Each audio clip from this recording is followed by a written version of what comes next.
Es miércoles. Comprometidos con la ciencia y el medio ambiente.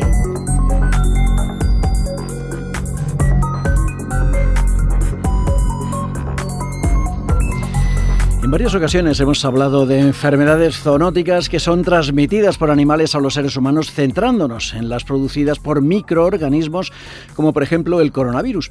Pero hoy vamos a hablar de una que se transmite a través de los alimentos, la anisakiasis humana, un problema de salud pública cuya incidencia está aumentando en los últimos años en todo el mundo y sobre todo en aquellos países con un elevado consumo de pescado. Raúl Rivas, muchísimas gracias por estar con nosotros en Radio 5 Todo Noticias esta mañana. Hola Manuel, buenos días, es un placer como siempre. Raúl Rivas es catedrático de microbiología en la Universidad de Salamanca. Bueno, ¿qué es el anisakis y dónde se encuentra este parásito? Bueno, el anisakis es un pequeño gusano, un tipo de parásito de los que llamamos helmintos, que tienen capacidad para parasitar a los humanos. Es un gusano cilíndrico que su ciclo natural está en el medio marino, en el océano, parasitan a diferentes organismos intermedios y finales. La fase final de su ciclo vital son los mamíferos marinos, como las ballenas, las focas, los delfines, pero los parásitos intermedios pueden ser peces, cefalópodos, e incluso algunos pequeños crustáceos que forman el krill oceánico, o los que llamamos también copépodos. Bueno, se calcula que más de un tercio del pescado que se consume en España está contaminado. ¿Cómo se explica esta infestación masiva de estos peces marinos? Bueno, es normal. Anisakis es un parásito que está ampliamente distribuido en todos los mares y que, por supuesto, tiene capacidad para parasitar a un montón de especies de consumo humano, entre las que nos encontramos peces muy conocidos como el bacalao, la merluza, el atún, el salmón, las sardinas, los boquerones, e incluso cefalópodos como el calamar. Por lo tanto, es normal que puedan llegar a los mercados estos parásitos. Lo conveniente es tomar las precauciones necesarias para evitar ingerirlos o para evitar entrar en contacto con ellos. Porque el anisakis infesta a todos los pescados por igual. No a todos por igual. Hay algunos que algunas especies son parasitadas con mayor frecuencia. Entre algunas de las que hemos comentado en estos momentos son las principales, pero hay muchas otras, el jurel, las sardinas, la caballa, hay muchísimas que pueden ser parasitadas por este parásito. Teniendo en cuenta que siempre el hospedador final es un mamífero marino, que es el que excreta el parásito a través de las heces. Las ballenas, los delfines, las orcas, etcétera, son las que excretan. Y el ser humano es un hospedador accidental, que no deberíamos de estar ahí si no fuese porque ingerimos este pescado en unas condiciones crudas o poco cocidas. Claro, porque estamos hablando además de especies marinas, ¿no? Con los peces de agua dulce imagino que no pasa. Sí.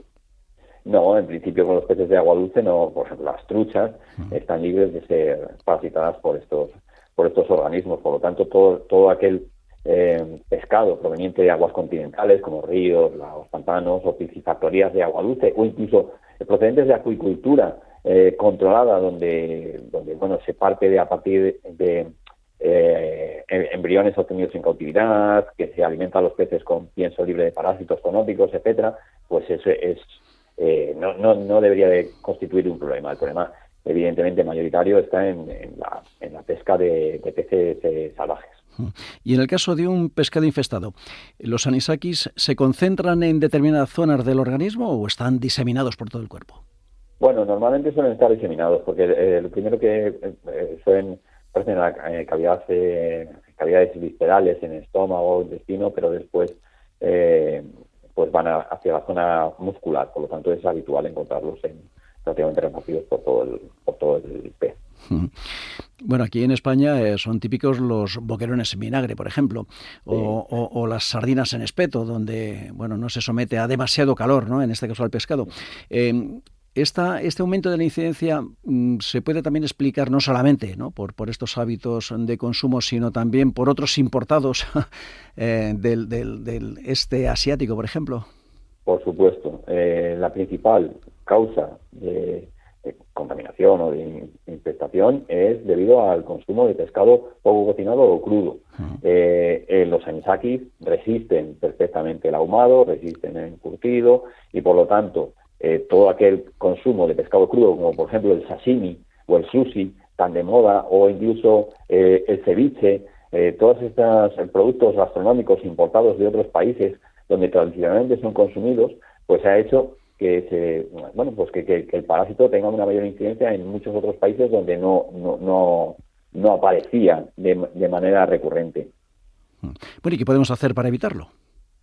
Bueno, una de las prácticas más sencillas y recurrentes que podemos utilizar es la congelación. Por supuesto, también el cocinar bien los productos. La cocción, la fritura, el horneado, la plancha del pescado permite alcanzar temperaturas normalmente superiores a 60 grados centígrados durante toda la pieza, y esto es suficiente para matar al parásito. Pero la congelación también, una congelación prolongada a menos 20 grados centígrados durante una semana, también permite destruir las larvas y por lo tanto minimizar los riesgos. ¿Una persona infestada puede transmitir a otra el parásito? No es una enfermedad que se pueda transmitir de persona a persona. Como comentábamos antes, de hecho, el parásito no se puede reproducir en el ser humano. Sí que permanece vivo durante un cierto tiempo, pero no tiene capacidad para reproducirse. El parásito se reproduce en los mamíferos marinos. Por lo tanto, las personas no tienen capacidad para infectar a otras personas. ¿Y la alergia que produce el anisakis, la puedes llegar a padecer sin llegar a consumirlo? Sí.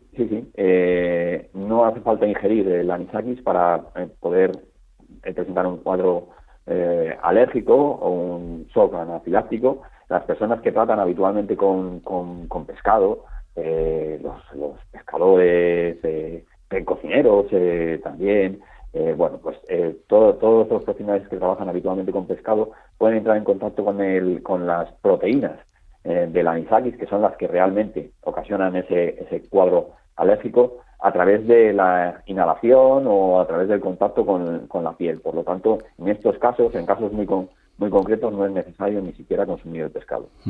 Bueno, ¿y es legal la venta de pescado infestado por anisakis? No, la legislación europea y española obliga a que todos los productos de pesca que sean comercializados no tengan parásitos visibles.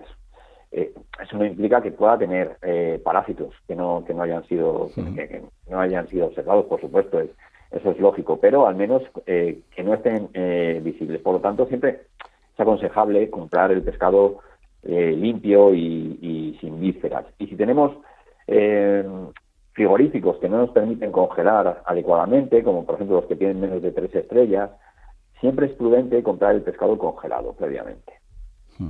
Bueno, pues vamos a quedarnos con estas recomendaciones.